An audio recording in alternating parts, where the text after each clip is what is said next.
আমাকে কথা বলার মতো পরিবেশ দিয়ে আমাকে আল্লাহ রাব্বুল আলামিন তার অশেষ কৃপায় নতুন একটি জীবন দান করে রব্বুল আলামিন আপনাদের সামনে হাজির করেছেন। এই জন্য আমি আল্লাহর কাছে কৃতজ্ঞ, আলহামদুলিল্লাহ। সত্যিকার কথা বলতে আজকে আমাকে ডাক্তারদের যে পরামর্শ, সে পরামর্শ অনুযায়ী আপাতত কথাবার্তা বন্ধ এবং আপাতত একটু রেস্টে থাকার জন্য বলা হয়েছে। কিন্তু আমি চিন্তা করলাম, যদিও সিজদা দিতে পারছি না কিন্তু নামাজ তো পড়ছি, চিন্তা করলাম যে অন্তত পক্ষে আমার জুমার মুসল্লিদের সাথে যে অন্তত সালাতটা আদায় করি অন্তত। এই জন্যই মূলত আজকে মসজিদুল জুমা কমপ্লেক্সে এসেছি। আপনারা ইতিমধ্যে জেনেছেন, আলহামদুলিল্লাহ, আপনারা অনেক দোয়া করেছেন।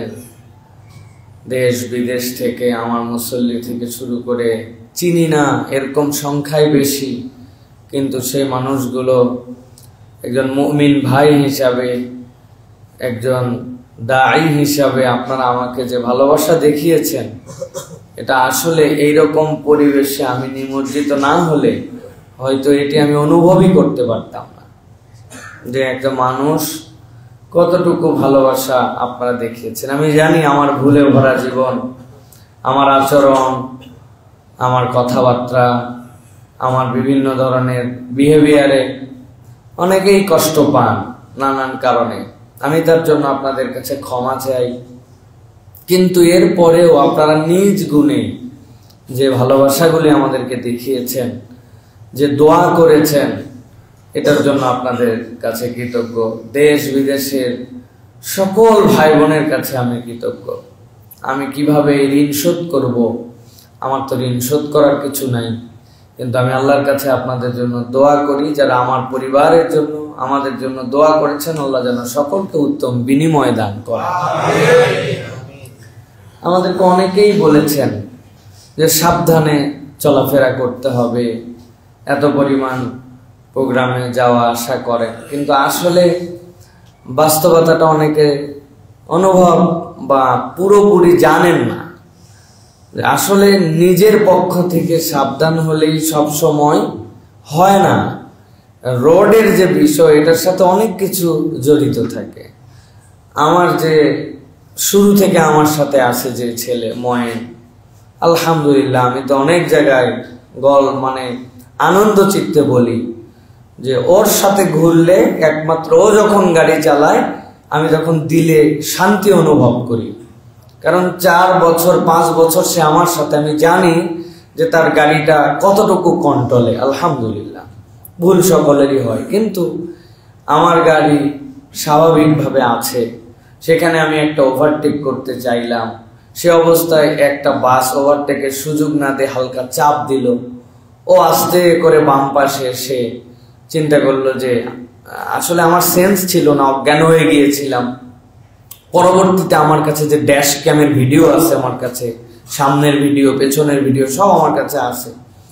তো সেইটাতে তখন দেখছি যে আমি ঘুমাই নাই, আসলে আমি তোর সাথে কথা বলছিলাম। বাম পাশে গাড়িটা আস্তে করে আসলো, আসার পর ওকে আমি বললাম, এটা কেমনে কি করলাম? ও বলছে, দেখছেন কেমনে আমাকে ডান থেকে চাপ দিল। আমি বললাম, আসতে যাও, সামনের গাড়ি পার হোক, এরপরে আমরা পার হয়ে যাব। এই যে সামনের গাড়ি যাও, পার হয়ে যাব, আমার গাড়ি তখন 0 মাইলেজ, রাস্তার বাম পাশে আমার গাড়ি দাঁড়িয়ে আছে ওভারটেকের জন্য মহাসড়কে, এক্সপ্রেসওয়েতে।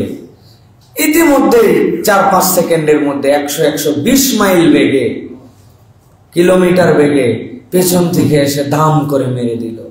গাড়ি লেগে সামনের বাসের নিচে ঢুকে গেছে। এখন সামনের বাসের নিচে যখন ঢুকছে, বাসালা আমার যতটুকু ধারণা, সে চিন্তা করছে যে আমার দ্বারা কোনো ক্ষতি হলো কিনা, পেছনে লাগলে কোনো দোষ নাই, কিন্তু টেনশন তো আছে। সে তখন গাড়ির টান দিয়ে বের হয়ে চলে গেছে। আমার গাড়ির ডান পাশটা তখন ভেতরে ঢোকা। এই অবস্থায় বের হয়ে যাওয়ার পর গাড়ি উঁচু হয়ে আবার বসে গেছে, বসে বাম পাশে লেগে বাড়ি খাইছে। গাড়িটাতে সবসময় সব গ্লাস লাগানো, পেছন থেকে যখন ধাক্কা মারছে এত বিকট শব্দ হয়েছে যে আশপাশের 2তলা 3তলা থেকেও একজন ইমাম সাহেব ছিলেন, উনি পরিমরি করে দৌড়ায় চলে আসছেন যেখানে বোমা বিস্ফোরণ হলো কিনা। আমার ছোট 3টা সন্তান, আপনারা কথার ছলে জানেন আমি আমার মেয়েদেরকে নিয়ে আনন্দিত, আল্লাহর দেওয়া নিয়ামত মনে করি আমার জীবনে।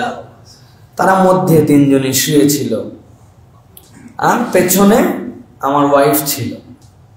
ময়মনসিংহের দিকে 2 দিনের মাহফিল, এরা তো আমাকে পায় না সেভাবে, তো এই জন্য বলছে যে 2 দিনের সফর, চলো আমরা সাথে যাব।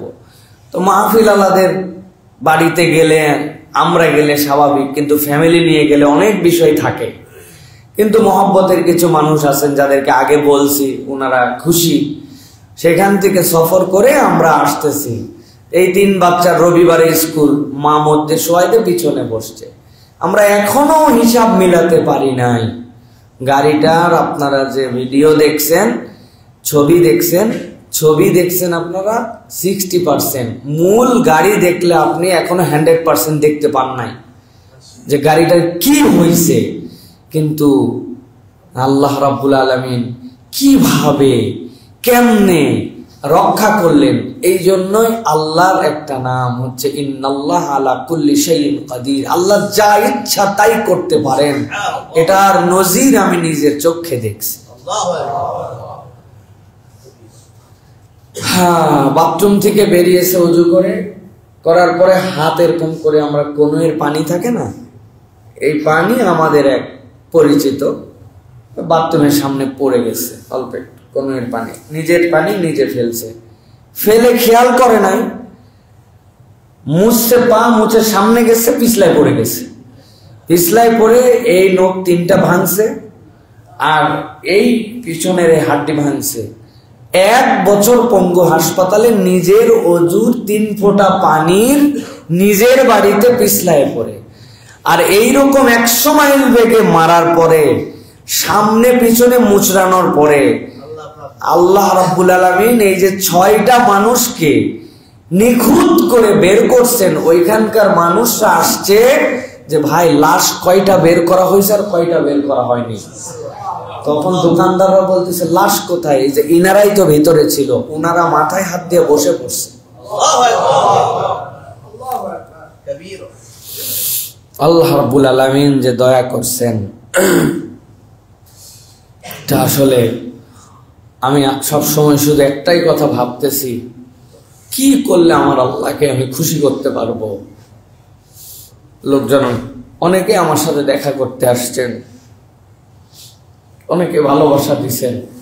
আমি বলছি যে আপনারা আমার অসুস্থতায় দেখতে আসেন নাই, আসলে এটা একটা জীবন পুনর্মিলনী। আল্লাহ রাব্বুল আলামিন আমাদেরকে হায়াত দিয়েছেন, আমি যেন বাকি জীবনটুকু নিরেট আল্লাহর জন্য ভয় ডরহীন ভাবে সত্যের পক্ষে থেকে আল্লাহর দ্বীনের জন্য যেন আমি কাজ করতে পারি। আর আল্লাহ রাব্বুল আলামিন যেন আমাকে শাহাদাতের মৃত্যু নসিব করেন, এইটুকুই আপনাদের কাছে আরজি দোয়া। সাথে সাথে বলবো যে বাংলাদেশে বিশেষ করে মুরগি বাহিত যে ট্রাক, আমি প্রশাসন সহ আমাদের কথা যারা শোনেন, সারা দেশে যারা মুরগি পরিবহন করেন, এই ব্যবসার সাথে যারা জড়িত আছেন, আমি তাদেরকে বলবো যারা এই রাস্তায় চলাফেরা করেন, মুরগিবাহিত ট্রাক, এদের যে চলাফেরার উগ্রতা, এদের যে রোডের মধ্যে উচ্ছৃঙ্খলতা, মানে বেহিসাব, ওদের অনেকগুলো ক্যালকুলেশন থাকে। শেষ রাত্রে যে পাইকারি মার্কেট ধরা লাগে, মুরগি বেশি সময় থাকলে মৃত্যুর হার বেড়ে যায়, অনেক কিছু থাকে। কিন্তু তাই বলে এরকম বেপরোয়া হওয়া, কেননা আমাদের কাছে যে ভিডিও আছে, আমরা কাউকে ব্লেম দিচ্ছি না, কিন্তু এই ভিডিও দেখলে আমার ওয়াইফ সহ সকলে বলছে যে গেমের মধ্যে যেরকম ট্র্যাকের মধ্যে থেকে একটা গাড়িকে পেছন থেকে মেরে সরায় দিয়ে জিততে চায়, ওই মারার ধরনটা দেখলে কোনো স্বাভাবিক মানুষ বলবে না যে এইটা একটা অ্যাক্সিডেন্ট। হয় সে মাতাল ছিল, অথবা সে এমন ভাবে মারছে যেন আমরা মরে যাই। আমরা জানি না, ইন্না বা'দা যন্নি ইসম, আমরা এগুলো জানি না আসলে ঘটনা কি। আপনারা আরো জানলে অবাক হবেন। সেই ট্রাক ধরছি আমরা, সেই ট্রাক আমাদের নিয়ন্ত্রণে আছে। সেই ড্রাইভারকে আমরা ধরছি। সেই ড্রাইভার পৃথিবীর ইতিহাসে কোনো ড্রাইভার অ্যাক্সিডেন্টের পর আসে না, ও আশপাশেই থাকে, জনগণের মধ্যে মিশে। কিন্তু সে দেখছে যে এতগুলা মানুষ, তার ধারণা সবাই মরে গেছে, এখন তো মৃত মানুষ নিয়ে মানুষজন ব্যস্ত থাকবে। ইতিমধ্যে সে আসছে, তার হেল্পার যখন তার সাথে একটু কথা বলছে, তখন জনগণ বুঝে ফেলছে যে এটা ড্রাইভার, ধরে ফেলছে তাকে। তো আমরা বলবো এই যে রোডের উচ্ছৃঙ্খলতা, বিশৃঙ্খলা, এইগুলা বিষয় থেকে আমাদের সকলকেই সতর্ক হওয়া উচিত। আমার অ্যাক্সিডেন্টের ইমিডিয়েট পরে ওই ইয়েতেই চন্দ্রার কিছু আগে এই জায়গাতে আরেকটা গাড়ির অ্যাক্সিডেন্ট হয়েছে। একটা ট্রাক আরেকটা ট্রাককে মেরে দিছে পেছন থেকে। ওই ট্রাক সামনেও গাড়ি খায় নাই, আপনারা দেখবেন নিউজে আসছে। ড্রাইভার হেল্পার জায়গাতেই মারা গেছে দুইজন। ট্রাকের পেছনে মারছে, আর আমার গাড়িতে পেছন থেকে মেরে সামনে যায়, আবার পেছনে এসে সামনে বামে ধাক্কা খেয়ে রব্বুল আলামিন কিভাবে রক্ষা করলেন, এটা আল্লাহ রব্বুল আলামিনের দয়া ছাড়া আর কিচ্ছু না। আর আমি আবারও আপনাদের প্রতি কৃতজ্ঞতা জানাচ্ছি। কত মানুষ, কত ভাবে, আমি কি এমন ক্ষুদ্র মানুষ, এমন এমন রাজনৈতিক ব্যক্তিত্ব, ওলামায়ে কেরাম, পীর সাহেবগণ, আলহামদুলিল্লাহ, আমি মানে আপনাদের কাছে নাম বললে আপনারা শিহরিত হয়ে যাবেন। এই মানুষেরা আমাদের খোঁজ খবর নিয়েছেন, দোয়া করেছেন, উপর থেকে নিচ পর্যন্ত। একজন ফকির আমার সাথে গতকালকে দেখা করতে আসছে, প্রতিবন্ধী ভিক্ষুক। বলে হুজুর আমার একটা ভাঙ্গাচোরা ফোন আছে, ওই ফোনে রাত দিন আপনার ওয়াজ শুনি। আমি যখন শুনছি যে আপনি অসুস্থ, সে 2টা কমলা নিয়ে আমার বাড়ির নিচে আমার সাথে দেখা করতে আসছে। আসলে আমার অনেক ভুল, অনেক গুনাখাতা, অনেক আপনাদের সাথে আচরণে আমার কমতি আছে আমি জানি। বিশেষ করে আমরা মাহফিলের লোক, বিভিন্ন জায়গায় যাই, কমিটিদের সাথে বিভিন্ন ধরনের কথাবার্তা হয়, আমাদের কমিটমেন্ট আমরা ফুল করি, তারা অনেক সময় উল্টাপাল্টা করেন আমাদের সাথে, তাদের বোঝাপড়ায় অনেক সময় ভুল হয়, অনেক কথা হয়, আমি জানি অনেকে আমাদের দ্বারা কষ্ট পান। কিন্তু আমি আপনাদের কাছে আজকে অনলাইনে অফলাইনে সকলের কাছে আমি ক্ষমা চাইলাম। আপনাদের কোনো কারণে কোনোভাবে যদি আমি আপনাদেরকে কষ্ট দিয়ে থাকি, আমার ছোট ভাই হোক, আমার বড় ভাই হোক, আমার পরিচিত অপরিচিত, আল্লাহর হস্তে আমাকে আপনারা ক্ষমা করে দিবেন। আর আমি আগামী থেকে আমার আচরণ আরো শুধরাই নিয়ে চলার জন্য চেষ্টা করব, এই প্রতিশ্রুতি আপনাদের কাছে দিলাম। আল্লাহ রাব্বুল আলামিন যেন এই বাকি হায়াতটুকুকে, এই বোনাস জীবনটুকুকে আল্লাহ রাব্বুল আলামিনের জন্য কাজ করার মতো তৌফিক দান করেন। প্রিয় ভাইয়েরা, আজকে সংক্ষিপ্ত সময়ে মনে করেছি যে ছোট্ট একটি বিষয়ে একটু কথা বলবো আপনাদের কাছে। বেশি কথা বলার মতো পরিবেশ নাই, যে এইটুকু কথা বলাতে মাথা ধরে গেছে। তারপরে আজকে কথা বলতে চাই একটা বিষয়, খুবই গুরুত্বপূর্ণ একটা বিষয়। আমি কালকে রাত্রে বসে বসে ঘন্টাখানিক আপনাদের জন্য এই পড়ালেখাটা করছি। এর মধ্যেও আজকে যে বিষয়ে একটু কথা বলবো সেটি হচ্ছে হাসরে মানুষের যে হিসাব হবে হাসরের ময়দানে, দুনিয়ার জীবনের শেষে আল্লাহর সামনে আমাদের সকলকে হাজির হতে হবে। এ বিশ্বাস করি তো ভাই না? হাসরের ময়দানে যে আমাদেরকে আল্লাহ রাব্বুল আলামিনের সামনে হাজির হতে হবে, আল্লাহ রাব্বুল আলামিন মূলত আল্লাহর সামনে উত্থিত এই মানুষগুলা বিচার করবেন রব্বুল আলামিন। 4টা ভাবে আমাদের বিচার হবে। কয়ভাবে? আজকে আমরা একটু জানার চেষ্টা করব এর কোন দলে থাকা আমাদের উচিত এবং আমাদের হালটা কি। একদম জাস্ট আপনাদের কাছে ছক বলে দিব, বর্ণনা আরেকদিন করব ইনশাআল্লাহ। 4 ভাবে মানুষ আল্লাহ রাব্বুল আলামিনের কাছে বিচার ফায়সালা পাবে। 1 নম্বর,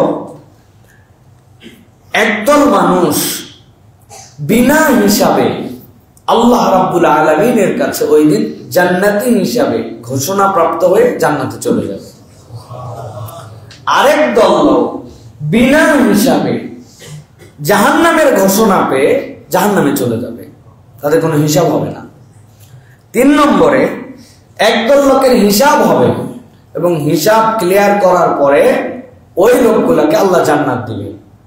আরেক দল লোক হিসাব হবে, কিন্তু হিসাব হওয়ার পরে ফেঁসে যাবে, ফাঁসার পরে তাদেরকে জাহান্নামে দেওয়া হবে। তাহলে জাহান্নামে এবং জান্নাতে যাওয়া এবং বিচার প্রক্রিয়ায় মানুষ কয় ভাগে বিভক্ত হবে? 4 ভাগে। এখন আমরা কোন ভাগের মধ্যে আছি? আমাদের দুনিয়ায় চলাফেরা কোন ভাগের দিকে যাচ্ছে? এটার একটু আমাদের হিসাব মেলানো দরকার প্রিয় ভাইরা। প্রথম প্রকার কারা? প্রথম প্রকার হচ্ছে যারা বিনা হিসাবে আল্লাহ রাব্বুল আলামিনের কাছে জান্নাতে চলে যাবে হাশরের ময়দানে উত্থিত হওয়ার পরে। এই শ্রেণীটা কারা? যারা বিনা হিসাবে আল্লাহ রাব্বুল আলামিনের কাছে মাপ পেয়ে যাবে। আল্লাহ রাব্বুল আলামিন কোরআনুল কারীমের মধ্যে এবং নবী করিম সাল্লাল্লাহু আলাইহি ওয়াসাল্লাম হাদিসের মধ্যে তাদের পরিচয় দিয়েছেন। তাদের যোগ্যতাটা ইউনিক। তাদের গুনাহ আছে, তাদেরও ভুল আছে, তারাও চলার পথে বলার পথে অনেক ভুল করছে, কিন্তু এই মানুষগুলো আল্লাহ রাব্বুল আলামিনের কাছে এমন ভাবে তওবা করছে যেন তার আর কোনো গুনাহই নাই। আল্লাহ রাব্বুল আলামিন তার তওবার কারণে তাকে বেগুনা বানায়া বিনা হিসাবে জান্নাতে ঢুকাই দিবেন। হাদিসের মধ্যে আসছে এই জন্য আত-তাইবু মিনাদ যামবি কামান লা যামবা লাহ, যারা গুনাহ থেকে তওবা করে যেন তাদের গুনাহ নাই। বলেন তো, যেন তাদের মানে গুনাহ আছে কিন্তু তওবার কারণে বোঝাচ্ছে যেন গুনাহ নাই, তার মানে গুনাহ আছে বলেই না তওবা করছে ওরা। আল্লাহ রাব্বুল আলামিন সূরা ফুরকান 70 এবং 71 নম্বর আয়াতের মধ্যে বলেছেন, শর্ত মতো যদি কেউ তওবা করে, তওবাটা যদি শর্তের মধ্যে পড়ে যায়, আল্লাহ যেভাবে বলছেন ওই শর্ত অনুযায়ী তওবা করে কবরে গেছে, আল্লাহ রাব্বুল আলামিন তাকে বিনা হিসাবে জান্নাতে দিবে। আল্লাহ কি বলছেন কোরআনে? ইল্লা মান তাবা ওয়া আমানা ওয়া আমিলা আমালান সালিহান ফাউলাইকা ইউবাদদিলুল্লাহু সাইয়্যাতিহিম হাসানাত। আল্লাহ বলছেন যারা ঈমান আনলো, আমলে সালেহ করলো এবং তওবার হালতে থাকলো, আল্লাহ বলছেন আল্লাহ তাদের যাবতীয় গুনাহগুলোকে হাসানাত দিয়ে, সওয়াব দিয়ে পরিবর্তন করাই দিবেন। আল্লাহ তো আদেন, বান্দার গুনাহ আছে আবার জান্নাতে দিবেন, হলো না? আল্লাহ বলছেন ক্ষমতা আমার কাছে, আমি তার তওবার কারণে এত খুশি যে তার যাবতীয় গুনাহ সবগুলোকে আমি সওয়াবে কনভার্ট করে দিছি, সওয়াবে কনভার্ট করে আমার বান্দাকে আমি মাফ করে দেব। আল্লাহ বলছেন ওয়া কানা আল্লাহু গফুরুর রহিমা। এরপর আল্লাহ বলছেন ওয়া মান তাবা ওয়া আমিলা সালিহান ফাইন্নাহু ইয়াতুবু ইলাল্লাহি মাতাবা। আর যে ঈমান আনার পর আল্লাহর কাছে তওবা করে, আল্লাহ বলছেন আল্লাহর কাছে উত্তম পরিণতি পাবে। মাতাব, রব্বুল আলামিন বলছেন সে ওই হালত ধরে রাখতে পারলে রব্বুল আলামিন তার অতীতের গুনাহ মাফ করবেন। সুবহানাল্লাহ। আল্লাহ রাব্বুল আলামিনের এই আয়াতে কারিমার আলোকে মুফাসসিরিনে কেরাম ব্যাখ্যা করছেন, আল্লাহ যে বললেন যে ইল্লা মান তাবা ওয়া আমানা ওয়া আমিলা সালিহান, এর মৌলিক ভিত্তি কি হবে? মুফাসসিররা বলছেন তিনটা ভিত্তি হবে। ওয়াল্লাযীনা ইউহিদুনাল্লাহ ওয়া লা ইয়াদউনা ওয়া লা ইয়াবুদুনা ইলাহান গায়রা। 1 নম্বর, আল্লাহর ওয়াহদানিয়াতের ভিতরে সে কারোর সাথে কখনো শিরিক করে নাই। অনেক ভুল করছে কিন্তু তার আমলনামায় শিরিক নাই। 2 নম্বর, ইবাদত একমাত্র আল্লাহ রাব্বুল আলামিনের করেছে, ওয়ালা ইয়াদউনা ইল্লাল্লাহ, আর আল্লাহ ছাড়া জীবনে কখনো কাউকে ডাকে নাই। সুবহানাল্লাহ। ডাকে নাই মানে কি? আমার রিজিকের টানাটানি রাজ্জাকের কাছে বলছি, আমার গুনাহ আমি গফফারের কাছে বলছি, আমাকে কেউ আক্রান্ত করে ফেলছে আমি কাহারের কাছে বলছি, আমি যখন আটকায় গেছি তখন আমি আজিজের কাছে বলছি। সেই রব আল্লাহ রাব্বুল আলামিন ছাড়া কাউকে ওয়াহদানিয়াতে রুবুবিয়াতে শরীক করে নাই, আল্লাহ ছাড়া কারো কাছে ডাকে নাই, আর ইলাহ হিসাবে আল্লাহ ছাড়া কাউকে মানে নাই। এই 3 গুণ আছে যার, তওবার হালতে গেলে রব্বুল আলামিন তাকে বিনা হিসাবে জান্নাতে দিবেন। সুবহানাল্লাহি বিহামদিহি। সুতরাং এই একটা গ্রুপ। এখন বলেন ভাই, আমাদের কি এই তওবা করার সুযোগ আছে না নাই? এই গ্রুপে ঢোকার চান্স আছে না নাই? আপনি হিসাব করে দেখেন, সবচেয়ে সহজ গ্রুপ এইটা। মানে বিনা হিসাবে জান্নাতে যাওয়াটাই সবচেয়ে সহজ। আমার ভুল হয়ে গেছে, হক মতো তওবা করছি। তওবার যেগুলো ক্রাইটেরিয়া আছে, রোকন আছে, আমি আপনাদের কাছে খুতবায় আলোচনা করছি। তওবার রোকন আছে 4টা, সেগুলো আপনাদের কাছে বলেছি। তাওবাতান নাসুহা এর ব্যাখ্যা কি সেটা আপনাদের কাছে বলেছি, আবার জেনে নেবেন। যদি বান্দার হক নষ্ট হয় সেখান থেকে কিভাবে বের হব সেটা জানতে হবে। কিন্তু বান্দা যদি তওবার মতো তওবা করতে পারে, আল্লাহ বলবেন বাকি 3 দিকে যাইস না, হিসাব হবে জান্নাত, হিসাব হবে জাহান্নাম। বিনা হিসেব এত দূর যাওয়ার দরকার নাই। তোমার যত ভুল আছে ফেরত আসো, তুমি তওবা করো, আমি আল্লাহ রাব্বুল আলামিন তোমাকে বিনা হিসাবে জান্নাত দিতে চাই। তাহলে এক গ্রুপ, ভালো করে খেয়াল করেন। সবচেয়ে বেশি আমাদের এই গ্রুপে আসার নিরেট তওবা করে সুযোগ আছে। নামাজ ছিল না, ধরে ফেললাম, আগের গুলো তওবা করছে। মিথ্যা বলতাম, বাদ দিয়ে দিলাম। সুদ ঘুষের সাথে সম্পর্ক ছিল, ত্যাগ করে দিলাম। হারাম সম্পর্ক ছিল, বাদ দিয়ে দিলাম। পর্দা করতাম না, পর্দা করে ফেললাম। চগলখড়ি করছি, তওবা করে নিলাম। গীবত গিল্লা আর করবো না, হারাম বাদ দিয়ে দিলাম। বিনা হিসাবে জান্নাত পেয়ে গেলাম। আপনি কল্পনার মধ্যে নিতে পারতেছেন না রব কি পরিমাণ দয়ালু, যে আল্লাহ আপনার আগের যত গুনাহ সবগুলোকে আল্লাহ আবার সওয়াব দিয়ে দিবে, আল্লাহ কনভার্ট করে দিবেন। সুতরাং এটা 1 নম্বর গেল।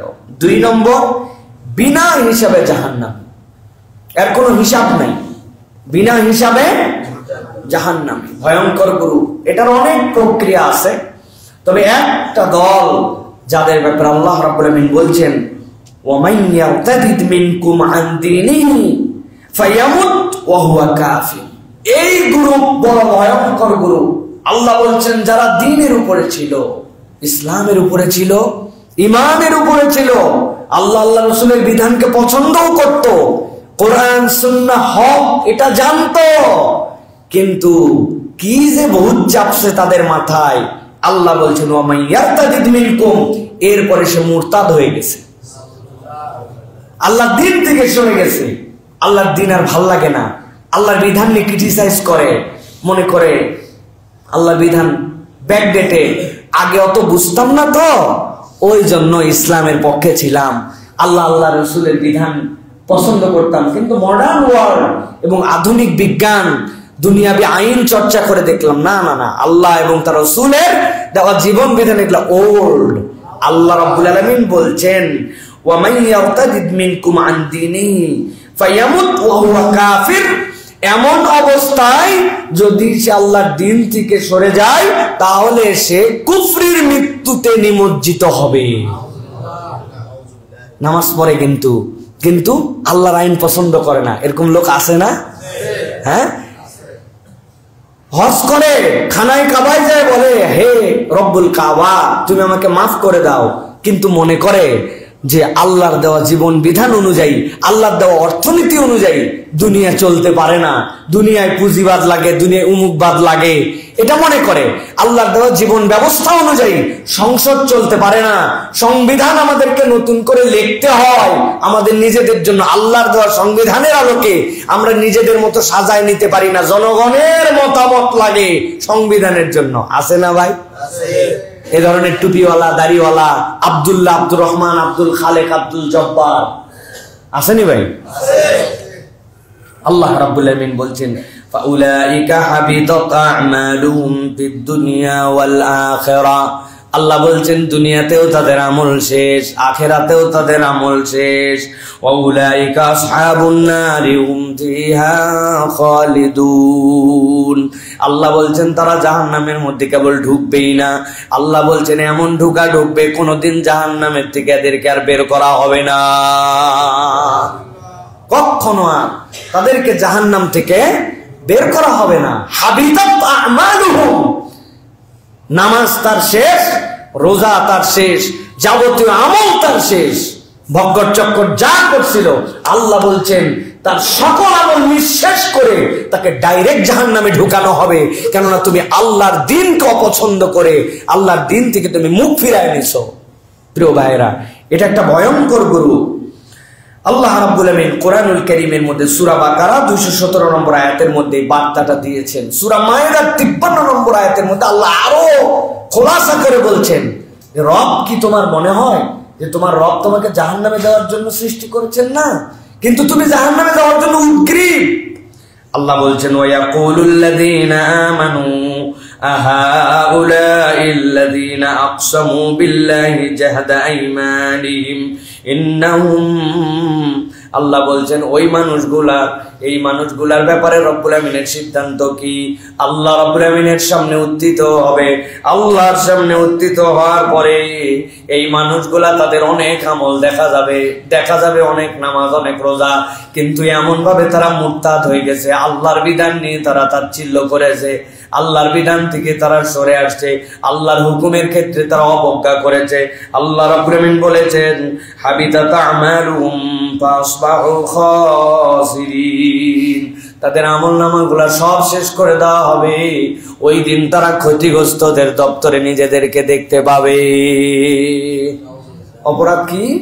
অপরাধ হচ্ছে রব্বুল আলামিনের বিধান থেকে মুখ ফিরায় নেওয়া, মুরতাদ হয়ে যাওয়া। আমাদের বাচ্চাদের ব্যাপারে সতর্ক হন।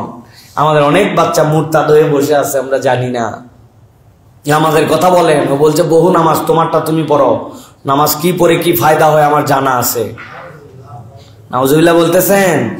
আমাদের ফ্যামিলির মধ্যে এরকম মেম্বার বসে আছে, যাই দেখেন। আমার বন্ধু বান্ধবের মধ্যে আমাদের এরকম অনেক বন্ধু বান্ধব আছে, আপনি দিনের কোন একটা কথা বলবেন, সে পালন করতে পারে না, এক্সকিউজ দেখাবে না, উল্টা কথা বলে দিবে। ভাইরে, নবী দাড়ি রাখছেন, রাখ তোর দাড়ি। দাড়ি রাখে যারা দেখছি না, তাদের চেহারা কিরকম, সব আনস্মার্ট লাগে সবগুলা। তার কাছে এটা স্মার্টনেস লাগে না, তাও নবীর তরিকায় রাখে না। উমুক প্লেয়ার দাড়ি রাখছে, তুমুক নায়ক দাড়ি রাখছে, ওই স্টাইলে রাখে, ওটা দাড়ি রাখে না, ওটা স্টাইল রাখে। দাড়ি আলাদা, স্টাইল আলাদা। কি ভাই, অপছন্দ করে বসে আছে, ভালো করে বোঝেন। এই জন্য প্রিয় ভাইরা, এই জন্য নবীর তরিকা ঠিক মনে করে না, নবী সাল্লাল্লাহু আলাইহি ওয়াসাল্লামের পদ্ধতি পছন্দ করে না, আল্লাহর বিধান আগে সঠিক মনে করত, এখন মনে করে না। তিনটা জিনিস মনে রাখবেন মুরতাদ হয়ে যাওয়ার জন্য। নবীর তরিকাকে ঠিক মনে করে না। 2 নম্বর, আল্লাহর বিধান এবং পদ্ধতিকে পছন্দ করে না। আর একটা হচ্ছে রাসূলুল্লাহ সাল্লাল্লাহু আলাইহি ওয়াসাল্লামের দেখিয়ে দেওয়া জীবন যাপন তার ভালো লাগে না। যেই মানুষগুলা উপরে উপরে করতেছে, মুসলমানের ঘরে জন্মগ্রহণ করছে, কিন্তু তারা মুরতাদ হয়ে যেতে পারে। মুরতাদ হলে তার আমলনামা সব বাদ। আমাদের এ বিষয়ে সব সময় সতর্ক হতে হবে প্রিয় ভাইয়েরা। এটা গেল 2 নম্বর গ্রুপ। এবার 3 নম্বরে হিসাব হবে। হিসাব হওয়ার পরে আল্লাহ তাদেরকে জান্নাত দিবেন। এই মানুষ কারা?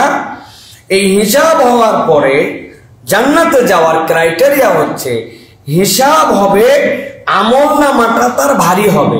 কথাটা বুঝেন, আমলনামা কি হবে?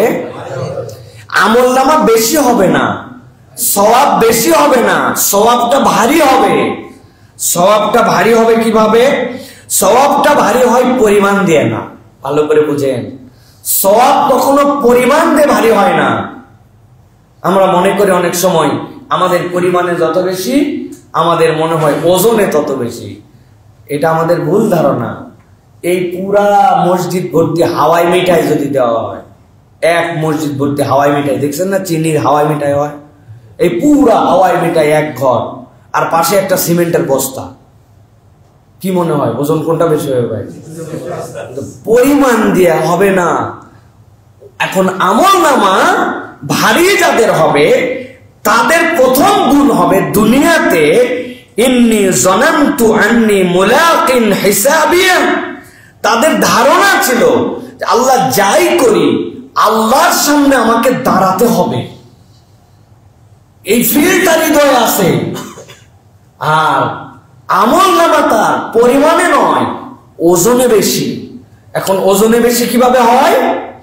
যাদের আমলনামায় ইবাদত বন্দেগীর সাথে 3টা বিষয় যুক্ত থাকবে, ওই ব্যক্তিদের আমলনামা ভারী হয়ে যাবে। তাহলে হিসাব হবে, জান্নাতে যাবে। আমলনামাটা পরিমাণ দিয়ে নয়, ভারী হবে। ভারী হওয়ার জন্য শর্ত হচ্ছে 3টা। কয়টা? কথা বলেন, ভালো করে বুঝেন। 1 নম্বর, আপনার আমলনামায় যে আমলই করতেছেন তার সাথে আপনার ঈমান লাগবে। কি লাগবে? নামাজ, কালাম, কুরবানি, দান, সাদাকা, মানুষ দেখে অস্থির, কিন্তু ঈমান ভেঙে গেছে, ঈমান বোঝে না, ঈমান নাই। তাহলে ওযু ছাড়া যেরকম কোটি রাকাত নামাজ পড়লেও আপনার নামাজের ভ্যালু নাই, ঈমান ছাড়া আপনি দুনিয়া ফাটায় আমল করলেও ওই আমল কখনো ভারী হবে পরিমাণ অনেক। 50 বছর নামাজ পড়ছে কিন্তু আমল নামায় কিচ্ছু নাই, কেননা তার ঈমান ঠিক হয় নাই। আল্লাহর সাথে তার ঈমানের সম্পর্কটা কি হবে এটা বান্দা বোঝে নাই। তাহলে 1 নম্বর বিষয় হচ্ছে যে আমাদের আমল নামায় আমাদের জন্য ঈমান লাগবে। আমাদের অনেক ভাই আছে না ভাই, বলে না যে নামাজ না পড়ি ঈমান ঠিক আছে, পার্টি আছে না? আবার কঠিন কঠিন প্রশ্ন করে না যে হুজুর একজন ঘুষ খায়, সুদ খায়, তারপরে হচ্ছে মিথ্যা কথা বলে করে, আবার নামাজ পড়ে। আরেকজন আছে সুদ ঘুষ খায় না, মিথ্যা কথা বলে না, নামাজও পড়ে না। কোন বেটায় বেশি ভালো? বলে না ভাই, কোনটা ভালো? না না না, দুইটাই সমান না, দুইটার মধ্যে পার্থক্য আছে। আমি আপনাদের কাছে বলেছি, কিন্তু আপনারা বলে ওইটা শুনে বাড়িতে খাইয়ে বাথরুমের মধ্যে ড্রপ করে দিচ্ছেন আপনারা।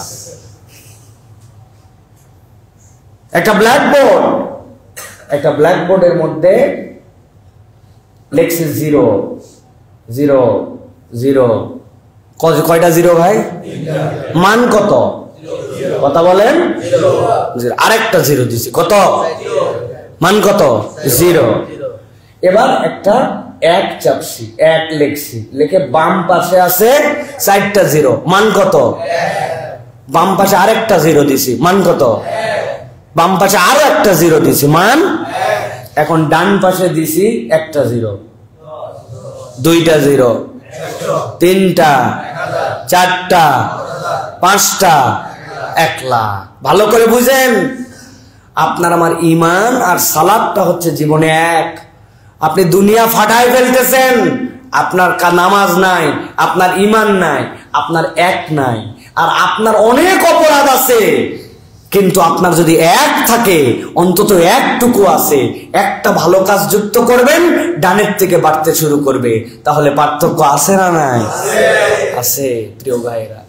এই জন্য প্রিয় ভাইরা, আমল যে ভারী হবে, ওই ভারীর জন্য 1 নম্বর শর্ত ঈমান। 1 নম্বর কি? আল্লাহ রাব্বুল আলামিন কোরআনুল কারীমের মধ্যে এই কথাও বলেছেন, ওয়াকিমিস সালাতা তারাফাইন নাহার ওয়া যুলাফাম মিনাল লাইল ইন্নাল হাসানাত ইউযহিবনাস সাইয়্যাত।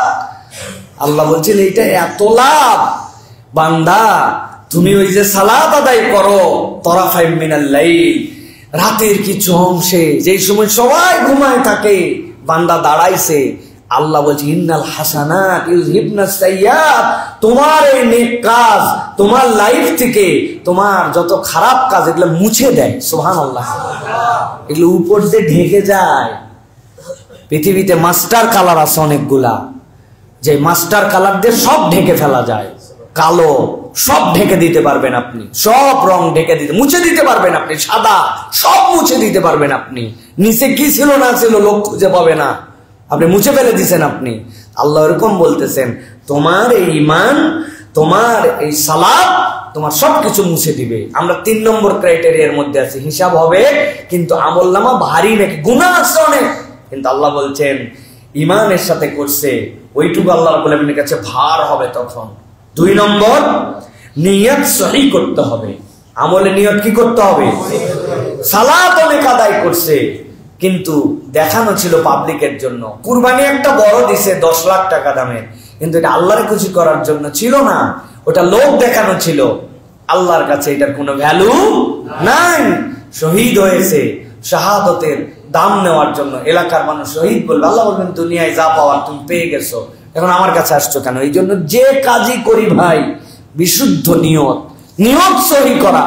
প্রত্যেক দিন 100 বার প্রয়োজনে নিয়ত সহি করা লাগবে। আপনাকে নিয়ত সহি করতে হবে এটার জন্য। প্রিয় ভাইরা, এটা হচ্ছে আপনার জন্য অত্যন্ত গুরুত্বপূর্ণ, আমাদের জন্য অত্যন্ত গুরুত্বপূর্ণ। প্রিয় ভাইরা, এই জন্য আল্লাহ রাব্বুল আলামিন এই যে আমাদের জন্য নিয়ামতটা দিচ্ছেন, এই নিয়ামতটা আল্লাহ রাব্বুল আলামিন বলছেন কুরআনুল কারীমের মধ্যে, যালিকা যিকরা লিযাকিরিন, এর মধ্যে আমার জাকের বান্দাদের জন্য পাথেও আছে। আল্লাহ বলছেন এটা হচ্ছে কি? এটা হচ্ছে আল্লাহ রাব্বুল আলামিনের পক্ষ থেকে দেওয়া আপনার আমার জন্য নিয়ামত। নিয়ামতটা হচ্ছে যে আপনার ওজন ভারী হয়ে যাবে ঈমান থাকলে আর নিয়তটা যদি বিশুদ্ধ থাকে। আর 3 নম্বরে, যে কাজই করি মুহাম্মদ সাল্লাল্লাহু আলাইহি ওয়াসাল্লামের তরিকা অনুযায়ী হওয়া লাগবে। তরিকা কার? নিজে নিজে কিছু বানানো যাবে না। যদি যৌক্তিক জ্ঞান দিয়ে বানাই তাহলে তো চলবে না। জুম্মার নামাজ পড়ি আমরা, জুমার নামাজের মধ্যে আজান আছে, আছে না? কয়টা? 2টা। একামত আছে না? বলেন তো, জুমার নামাজে মুসল্লি বেশি হয় না ঈদের? কথা বলেন। ঈদের জুমার নামাজে যদি 2 আজান হয়, একামত হয়, তাহলে ঈদের এত বড় একটা জামাত। নবীজির সময় ভিন্ন কথা ছিল, তখন লোকজন কম ছিল, একটা পরিবেশ ছিল। এখন কত লোক, মহল্লা মহল্লায় ঘর বাড়ি শোনা যায় না। হয়তো ঈদের আমরা একটা আজান দিব, সমস্যা আছে ভাই? কি সমস্যা আছে? কে ঠেকাবে? ঠেকানোর কেউ আছে? জুমা কমপ্লেক্সের মসজিদের মাইক, আমরা মুসল্লি বেটা দিলে কি সমস্যা? সমস্যা আছে না ভাই?